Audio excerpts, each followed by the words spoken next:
Hello everyone. Last video में हमने chemistry class 9 start कर दी थी। चैप्टर नंबर 2 स्टार्ट किया था is matter around us pure, और हमने प्योर सॉल्यूशन एंड मिक्सचर्स के बारे में पढ़ा था। हमने इसके अलावा ट्रू सॉल्यूशंस भी कवर कर लिया था, और इसके अलावा जो कंसंट्रेशन और बाकी सब फॉर्मूले थे ये सब भी कवर कर लिए थे। आज हमें स्टार्ट करना है सस्पेंशंस एंड कोलॉइड से बेसिकली।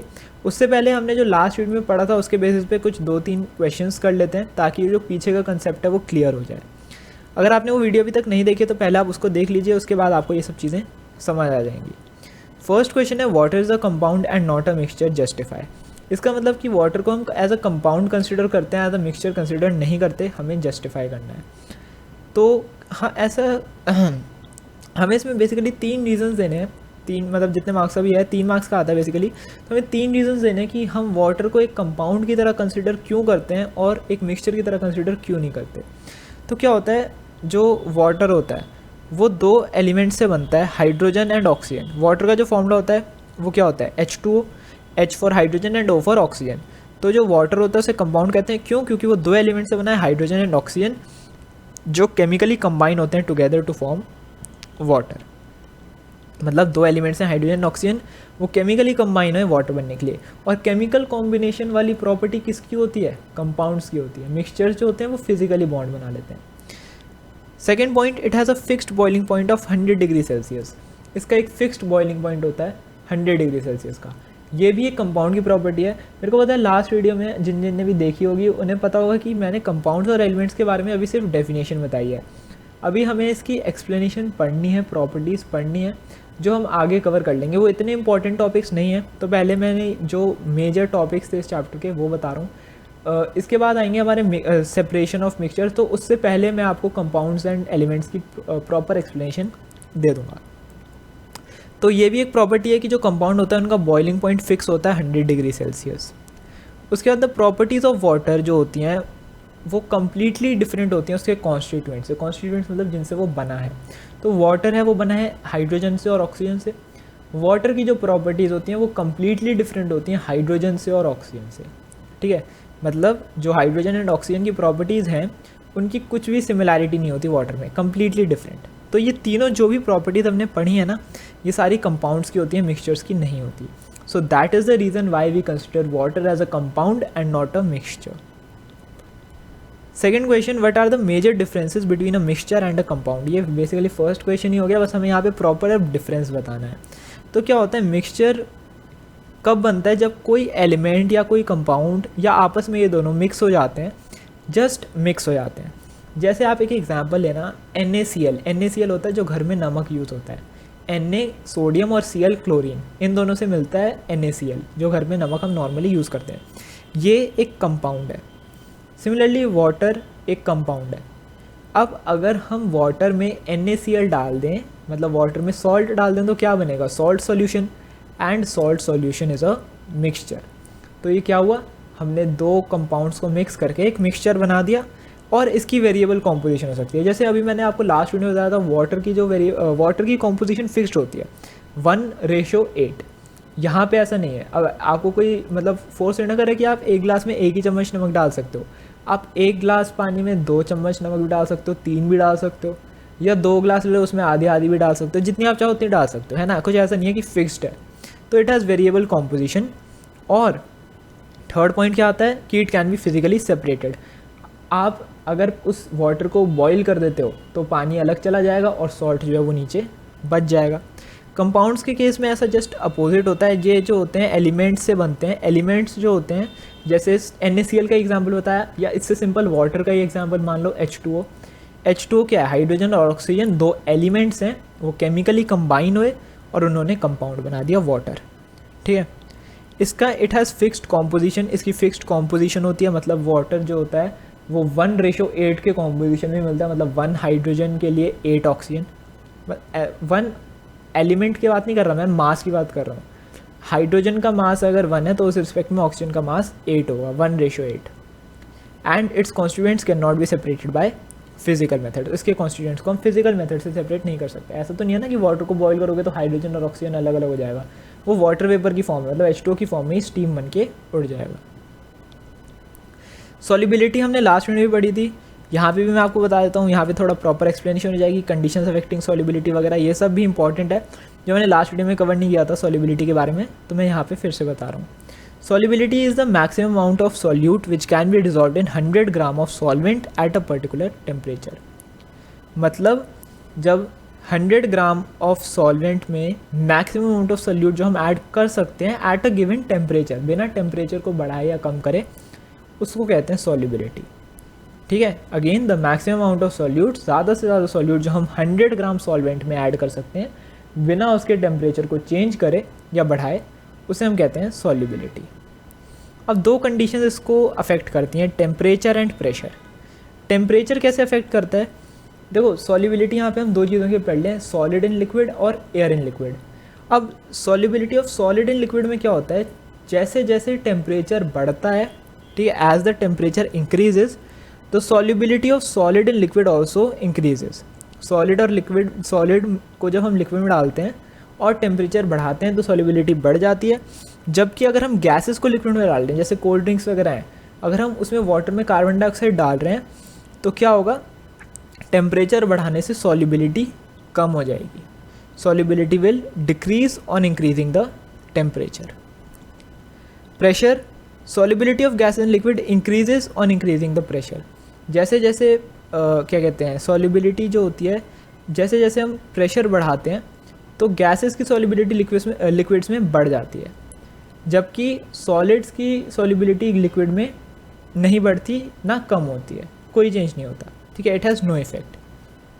क्या बताया मैंने प्रेशर में कि when a gas is dissolved in liquid and pressure is increased, pressure को बढ़ा रहे हैं तो सॉल्युबिलिटी भी बढ़ जाएगी, जबकि सॉलिड को अगर हम लिक्विड में डाल रहे हैं तो प्रेशर को इंक्रीज करने से कोई इफेक्ट नहीं होता। नेक्स्ट है सस्पेंशन। सस्पेंशन क्या है? सस्पेंशन, अब यहाँ से हमारा मेन टॉपिक जो आज के हमें पढ़ना था वो स्टार्ट हो रहा है। टू सॉल्यूशंस पढ़ लिया, सस्पेंशन एंड कोलॉइड्स बच रहे हैं। तो suspension, it is a heterogeneous mixture in which the small particles of solid are spread through a liquid without dissolving in it। मतलब सस्पेंशन क्या है? एक हेट्रोजीनियस मिक्सचर है जहाँ पे एक सॉलिड के छोटे छोटे पार्टिकल्स उसमें स्प्रेड होते हैं। यहाँ पे हम डिज़ोल्व यूज़ नहीं कर रहे क्योंकि डिज़ोल्व नहीं होते, स्प्रेड होते हैं एक लिक्विड में विदाउट डिज़ोल्विंग इन इट, उसमें वो डिज़ोल्व नहीं होते। सिंपलेस्ट एग्जांपल हो गया सैंड एंड वाटर। पानी में रेत डाल दो, आप उसे जितना भी मिक्स कर लो वो मिक्स नहीं होगा, तो ये होता है सस्पेंशन। सिंपल मेथड है, मतलब सिंपल वे है याद करने का कि जो चीज़ें वाटर में सॉल्यूबल नहीं होती वो सस्पेंशन में आती हैं वाटर के साथ। ये ज़रूरी नहीं है कि वो हर चीज़ के साथ ऐसा है, जैसे मान लो कोई आपके पास चीज़ है वो वाटर में सॉल्यूबल नहीं है, इसका मतलब ये नहीं है वो कहीं पे भी सॉल्यूबल नहीं होगी, क्या पता वो किसी और केमिकल में सॉल्यूबल हो जाए, तो वो वाटर के साथ वो चीज़ सस्पेंशन बनाएगी। प्रॉपर्टीज़ ऑफ सस्पेंशन, 5 प्रॉपर्टीज़ होती हैं। ट्रू सॉल्यूशन के केस में भी 5 पड़ी थी, यहाँ पे भी 5 ही हैं। और suspension is a heterogeneous mixture, ये एक हेट्रोजीनियस मिक्सचर होता है। जो सॉल्यूट पार्टिकल्स का साइज़ होता है वो 100 नैनोमीटर से बड़ा होता है, ठीक है, इसीलिए हम इसे ईजिली देख सकते हैं। Particles of suspension are large enough to scatter the beam of light. इसके पार्टिकल्स इतने बड़े होते हैं कि हम कि जो लाइट इससे पार हो रही है वो स्कैटर हो जाए, जिसकी वजह से उस लाइट का पाथ विजिबल हो जाता है और वो टिंडल इफेक्ट शो करती है। Fourth, the particles of solution do not pass through filter paper. जो सॉल्यूशन के पार्टिकल्स होते हैं वो फिल्टर पेपर से पास नहीं करते, सो it can not be separated by filtration, so it can be separated by filtration. वो फिल्टर पेपर से पास नहीं करते, इसीलिए हम फिल्ट्रेशन से उसे सेपरेट कर सकते हैं। यहाँ पे मैंने स्टार्टिंग में गलत बोल दिया था, हम इसे फिल्टर पेपर से सेपरेट कर सकते हैं, फिल्ट्रेशन से सेपरेट कर सकते हैं।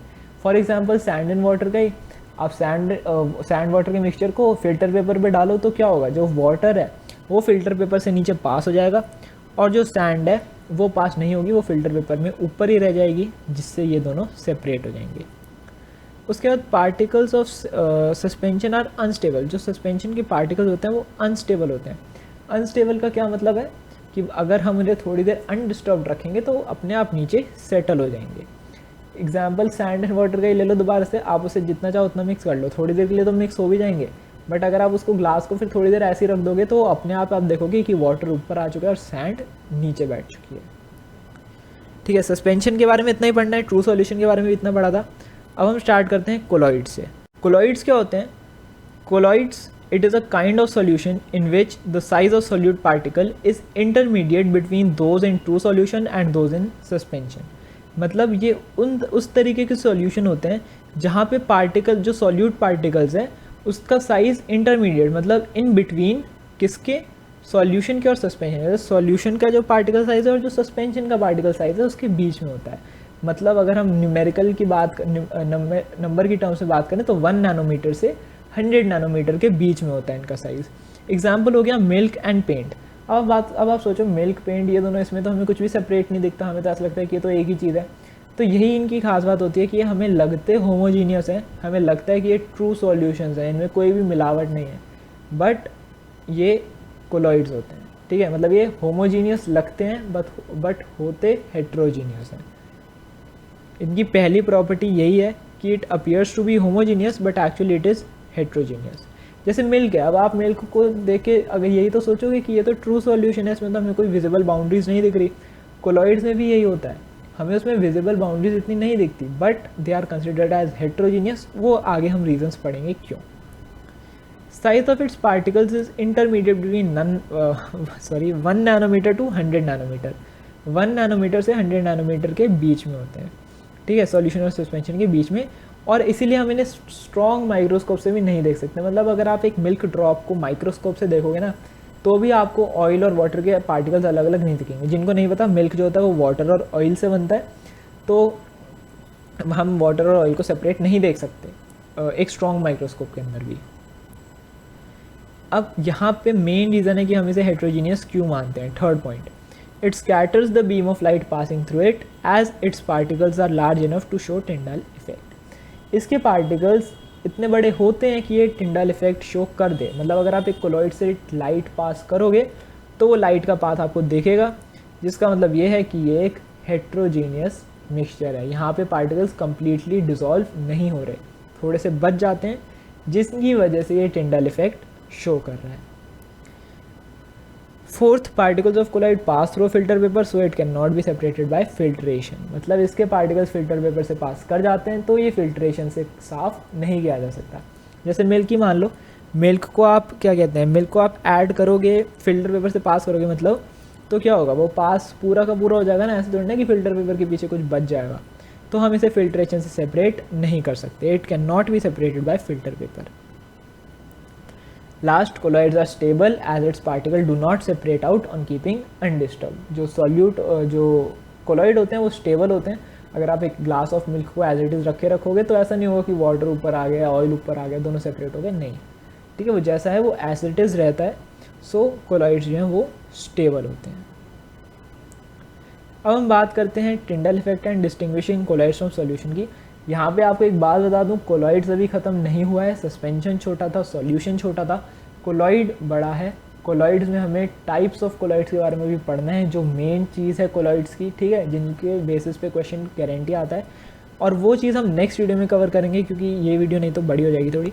यहाँ पे हम दो छोटे छोटे टॉपिक्स, टिंडल इफेक्ट और उसी की एक एप्लीकेशन का आगे यूज़ करेंगे। सॉरी, यूज़ नहीं, मतलब पढ़ेंगे। टिंडल इफेक्ट क्या होता है? टिंडल इफेक्ट की definition, the scattering of light due to collision with the particles in its path. एक लाइट है, वो एक पाथवे से आ रही है, उस पाथवे में उसे dust particles, smoke particles, air particles, जितने भी पार्टिकल्स आप इमेजिन कर सकते हो सारे मिलेंगे उसे। तो जब वो उन पार्टिकल्स से टकराएगी तो उसकी जो डायरेक्शन है वो चेंज हो जाएगी। मतलब टकराने से क्या होगा, वो स्कैटर हो जाएगी अलग अलग डायरेक्शन में।